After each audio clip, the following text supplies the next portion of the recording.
Okay, let's talk about a common problem that we have when we're trying to make amides like this. So these are amino acids. Amino acids have different functionality at this carbon there and there. There are like 20 in the canonical set of amino acids you might find in a person, but there are more than 20 that we might want to make, right? There's kind of an infinite number of ones we might want to do.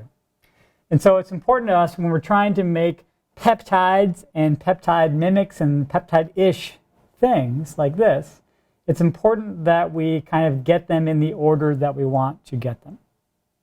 So can I just take this amino acid and this amino acid, put it in a pot, and trust that I'm going to get the product that I want? No, for a couple reasons, right? Reason one, why would I have them react in this order, right? So why wouldn't I have these two react versus these two react? Why wouldn't I just have a bunch of these react with each other or a bunch of these react with each other? Why would it stop at 2? Why wouldn't it just keep going? And really the most basic question is, amines and amines and carboxylic acids don't just make amides like that. So we learned in class that if we just take an amine and a carboxylic acid, it's just going to do an acid-base reaction. To make an amide, we usually need some kind of acid chloride or some kind of anhydride, some reactive species at there, some good leaving group there, some better than just OH. So we've got a problem. A, we need to activate this towards some reaction. So I need to activate here. But I also need to protect. I need protecting groups to cover up this OH and to cover up this NH2 so that when I do activate it, I only get reaction where I want it and I don't get reaction where I don't want it. So here's how I'm going to solve my protection problem. I'm going to buy at some decent expense an ester version of this one. So I'm going to buy this one with an ester group attached to it. I guess if I have to make an ester, I can do that via a number of ways that we'll learn later in the class. But I'm going to protect this as an ester. I could protect it as a T-butyl ester. That's a really good sort of sterically hindering group. But as we'll see later on, I can do lots of different things. I can even physically attach this to some like plastic bead on that side. But long story short, I'm going to cover this acid up as an ester. The amine I'm going to protect with what's called a Bach group. So this is a Bach. It's the most common protecting group. There are others that we could use, but this is the most common. Bach is short for T-butoxycarbonyl. This is a new functional group for us. This is called a carbamate. The old name is urethane, like polyurethane foam. You can kind of see that carbon is kind of half ester and half amide, right? So that's a carbamate. Carbamates are really, really stable. That's why polyurethanes make good materials and foams and stuff.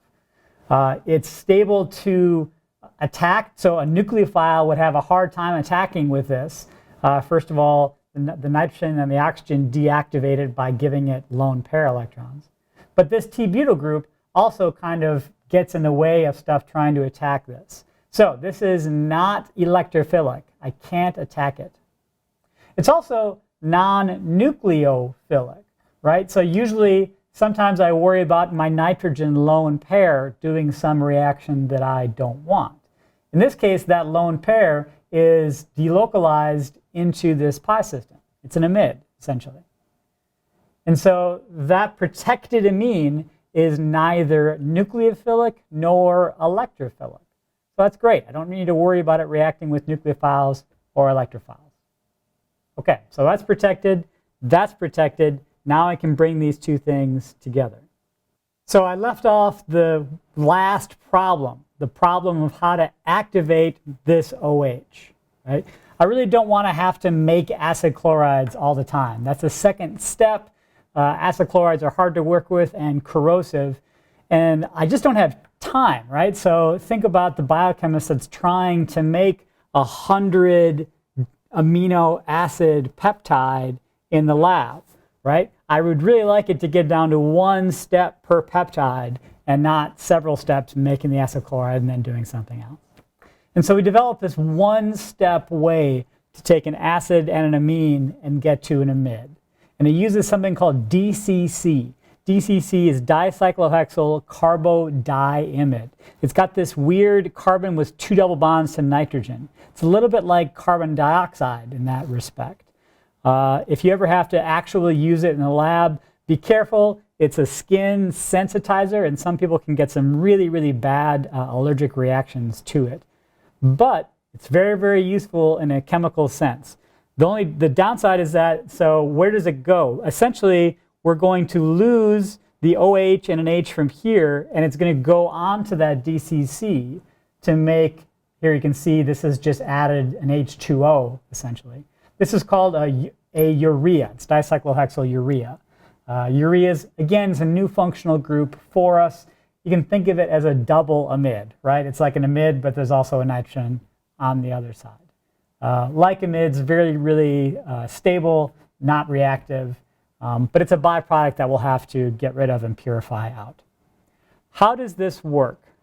So the first thing that happens is an acid-base reaction. These nitrogens are basic. That acid is acidic. It's right there in the name. After that, now I have a electron-rich oxygen, a nucleophile, and a very electron-poor carbon, an electrophile. And so I draw my arrow like that, a new oxygen-carbon bond. And what I end up with is something that I can draw like this, where again, psi is short for cyclohexyl here. If you squint, if you have bad vision, this kind of looks like an anhydride, right? If this were just a CO double bond instead of a CN, it would be an anhydride. And the reactivity is like an anhydride, right? I can think of this whole thing as essentially my leaving group 2B, right? So in that sense, I've just made kind of an acid chloride or anhydride type of intermediate. And so now my nucleophile, my amine, can come up and attack that carbonyl. Electrons go up there. Here's my intermediate. So again, this nitrogen has a new bond to carbon. That pi bond got broke. I've got this plus and minus here. Again, now what's the better leaving group? It's sort of this versus this.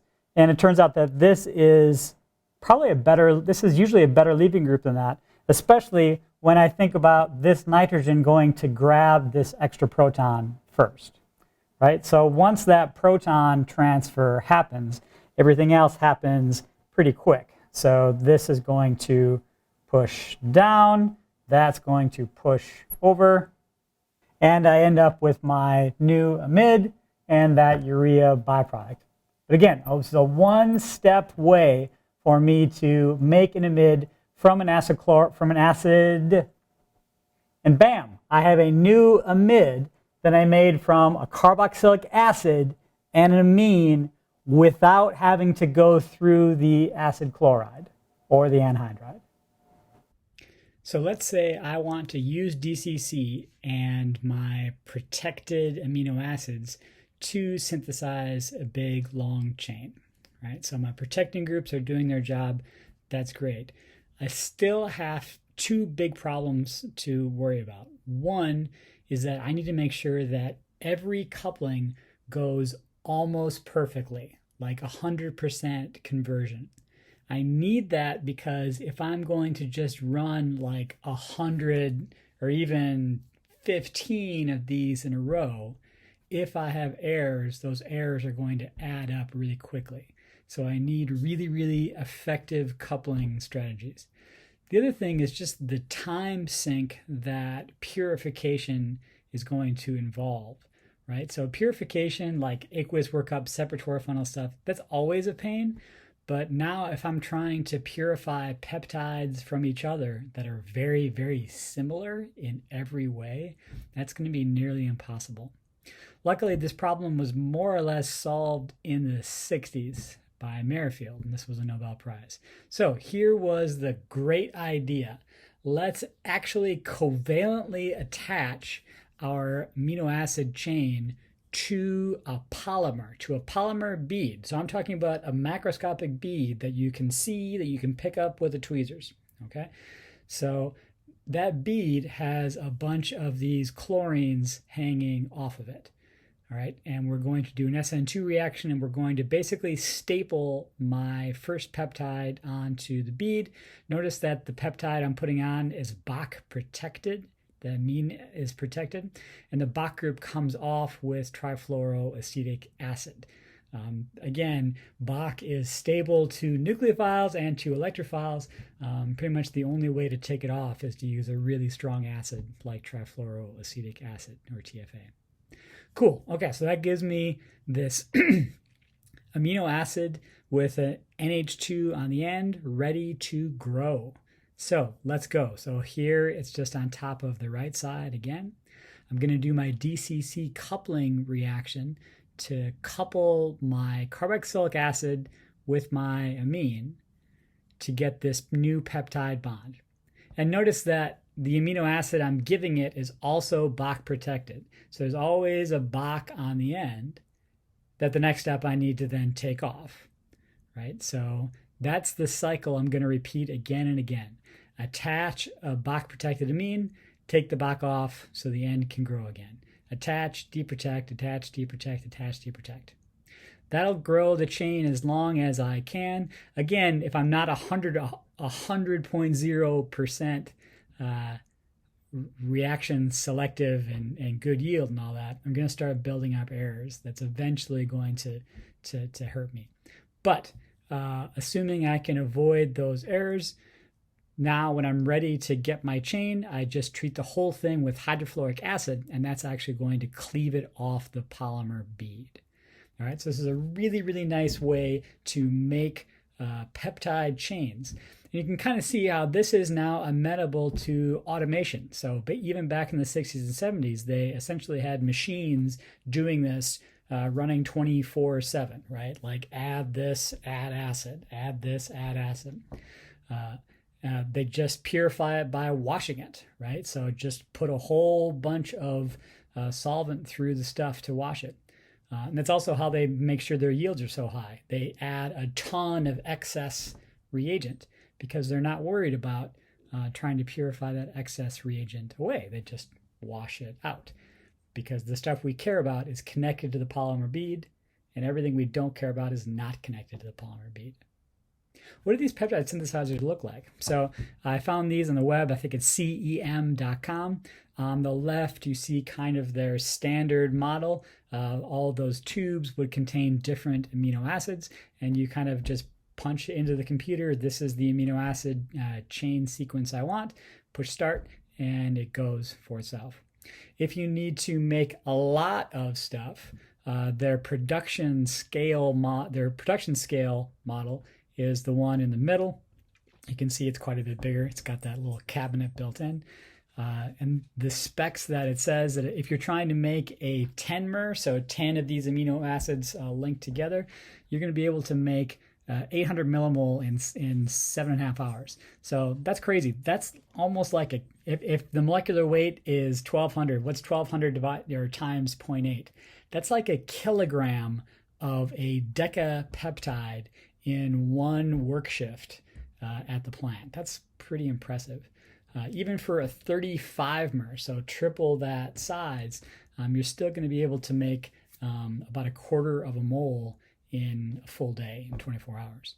So these processes have been really well engineered, and so we can synthesize these things without having to laboriously do it by hand.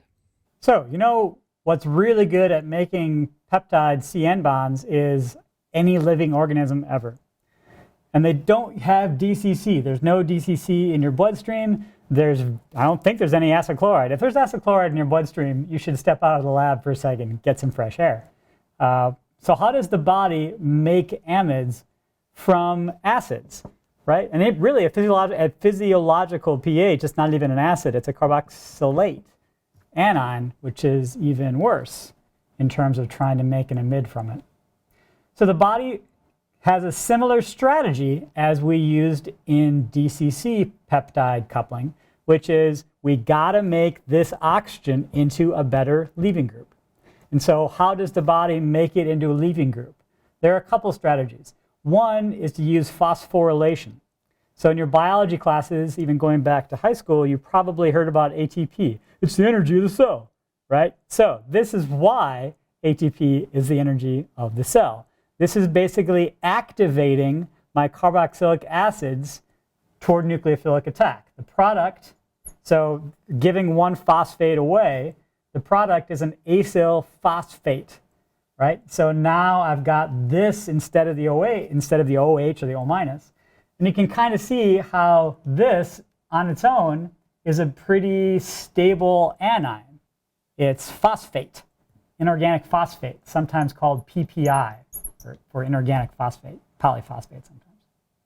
But the idea is that now, again, I've done what I do with DCC or making acid chloride, etc. I've made my oxygen into a better leaving group.